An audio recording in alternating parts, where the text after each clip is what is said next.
Ridho Roma menyesali perbuatannya yang telah 2 kali terjerat kasus narkoba. Ia pun bertanya-tanya tentang bagaimana perasaan sang ayah, Rhoma Irama ketika itu terjadi. Bahkan saat itu Ridho Roma ternyata sempat takut tak dianggap anak lagi karena kesalahan yang diperbuatnya. Bagaimana sih Papa? Ido enggak tahu, nih, how do you feel? How do you see me now? Setelah Ridho melakukan kesalahan 2 kali, jujur Ridho ada nervous juga, masalah karir juga, penggemar bisa terima enggak? Papa masih percaya enggak? Ucap Ridho Roma. Rhoma Irama tak memungkiri memang kecewa pada Ridho Roma karena melakukan kesalahan 2 kali. Namun Raja Dangdut Indonesia ini berusaha untuk tak marah pada putranya. Ketika kamu ditangkap, yang kedua, Papa drop, shock berat, kecewa berat sama kamu, ungkap Rhoma Irama.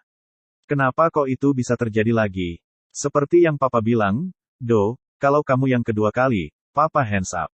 Itu mesti ada pecut, untuk mencambuk kamu.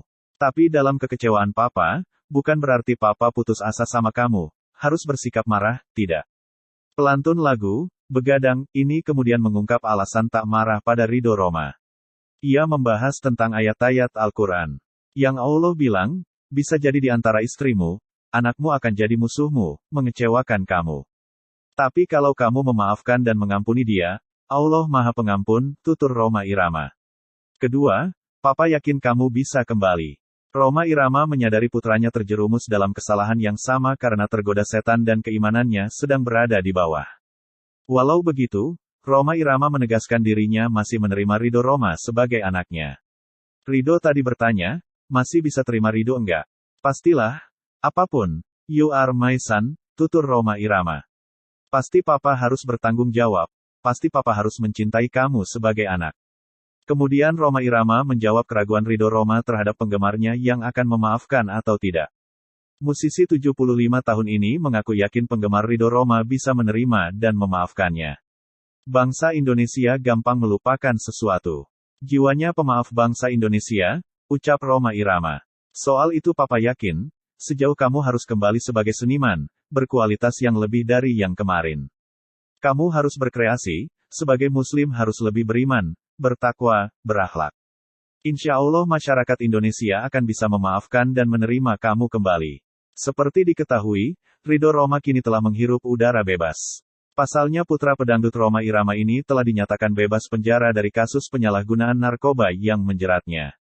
Tak lama setelah bebas, Ridho Roma rupanya secara belak-belakan mengungkap soal kasusnya tersebut.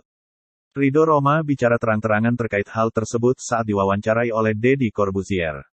Deddy Corbuzier sendiri sempat menyinggung soal status Ridho Roma sebagai figur publik. Mereka menganggap karena lo public figure lo harus dipenjara, tanya Deddy Corbuzier. Pertanyaan tersebut rupanya tak ditanggapi pasti oleh Ridho Roma. Pasalnya ia tak membenarkan atau membantah hal tersebut. Ia justru menyinggung soal hukumannya yang ditambah. Ditambahin pula, hukumannya, sahut Ridho Roma. Akan tetapi Ridho kemudian seolah membenarkan hal tersebut. Pasalnya ia merasa jika seorang figur publik memiliki peran penting sebagai contoh terhadap masyarakat. Mungkin gue nalarnya memberikan contoh atau dampak yang lebih besar ke masyarakat kali ya. Walaupun gue nggak melukai orang lain, tidak merugikan orang lain, tutur Ridho Roma.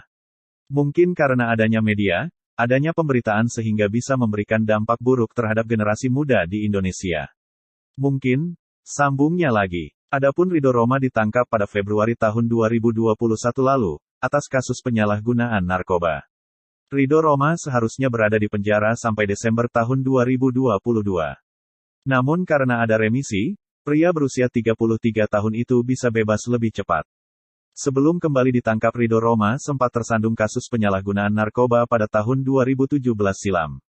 Setelah diamankan dengan barang bukti 0,7 gram sabu dan alat hisap, Ridho Roma dijatuhi 10 bulan rehabilitasi oleh Pengadilan Negeri Jakarta Barat. Demikian, semoga bermanfaat, terima kasih.